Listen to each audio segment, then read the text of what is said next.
Assalamualaikum warahmatullahi wabarakatuh. Kami dari kelompok 7 akan mempresentasikan tentang pemikiran dan praktik politik Islam era modern yang beranggotakan Beta Widjastuti, Dina Ardanasari, Cynthia Chandra Dewi. Pertama, pengertian. Islam adalah metode kehidupan yang unik, berbeda sama sekali dengan agama maupun ideologi lain. Dari segi wilayah ajarannya, Islam bukan saja agama yang mengurusi masalah ruhiyah atau spiritual, namun juga masalah politik atau siasah. Makna politik dalam kajian barat diambil dari bahasa Yunani politikos atau bahasa Latin politika. Pokok dasar dari karya ini adalah kepada persoalan mengatur dan mengorganisasikan per orang, sampai masyarakat per masyarakat, bahkan sampai negara per negara. Jadi, politik Islam atau as-siyasah al-islamiyah bermakna pengaturan urusan umat dengan aturan-aturan Islam, baik di dalam maupun luar negeri, atau riayah syu'un al-ummah dakilian wa kharijian bi al-ahkam al-islamiyah. Metode pemikiran politik Islam. Metode dalam Islam disamakan dengan kata manhaj. Manhaj pemikiran Islam selalu didasarkan kepada kedudukan manusia sebagai khalifah yang diberikan hak oleh Tuhan untuk mengatur dan memakmurkan bumi dan seisinya sebagaimana terdapat dalam Quran surat Al-Baqarah ayat 30. Metode pemikiran dalam perspektif Islam juga melandaskan pada pemanfaatan akal manusia secara maksimal dalam kerangka menjalankan tugas kemakmuran tersebut. Artinya, terdapat dua dinamika interaksi landasan antara dorongan kepentingan ilahiyah dan akal. Kerangka metodologi pemikiran politik Islam lebih banyak harus belajar dari metodologi pemikiran Barat, mengambil yang selaras dengan Islam.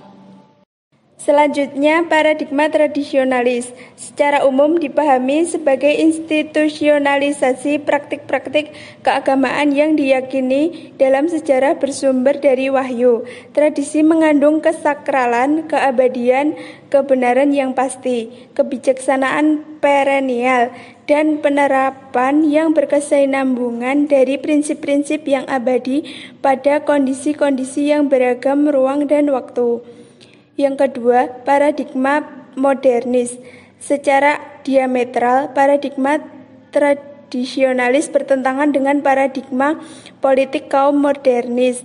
Mereka berpendapat bahwa akar keterbelakangan peradaban Islam adalah stagnasi intelektual dan kekakuan ulama dalam memahami Islam, memberikan respon terhadap dinamika kehidupan modern.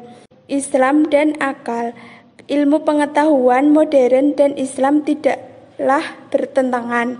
Karena itu, transformasi umat Islam semestinya didasarkan pada rasionalisasi dan integrasi Islam dalam institusi-institusi dan gagasan-gagasan modern.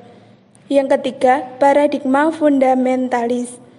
Bagi kaum fundamentalis, Islam diyakini sebagai agama yang menyeluruh, mencakup seluruh aspek kehidupan. Islam dipandang sebagai sistem yang mencakup seluruh wilayah kultural. Kaum fundamentalis memahami Islam secara deduktif teologis, tekstual, dan literal sehingga berusaha mengembangkan konsep-konsep sendiri dari perspektif Islam sebagai alternatif atas konsep Barat. Yang selanjutnya, pemikiran politik Ali Abdul Razik. Menurutnya, agama Islam terbebas dari khilafah yang dikenal kaum muslim selama ini, dan juga terbebas dari apa yang mereka bangun dalam bentuk kejayaan dan kekuatan.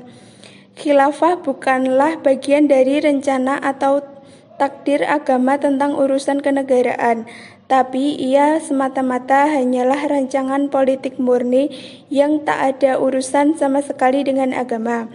Agama tidak pernah mengenalnya, menolaknya, memerintahkannya, ataupun melarangnya.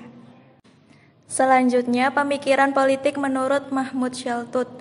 Syekh Muhammad Shaltut merupakan sosok yang selalu menggeluti dunianya dengan aktivitas keagamaan, ilmu pengetahuan, kemasyarakatan, dan juga perjuangan politik. Tidak mengherankan ketika masih muda, ia sudah dikenal dan dianggap sebagai seorang ahli fikih besar. Menurut Shaltut, tidak ada kewajiban taat kepada seseorang meskipun raja atau kepala negara.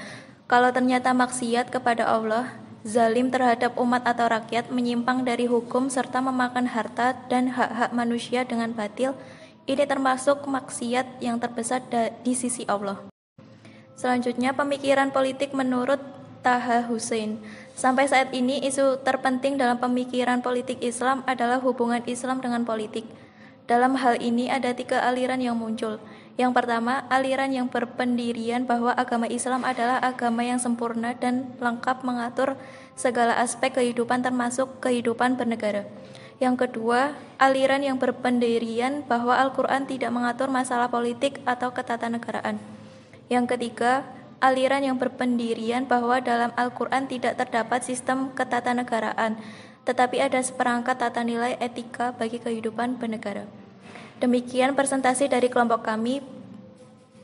Banyak salah kata, kami mohon maaf. Wassalamualaikum warahmatullahi wabarakatuh.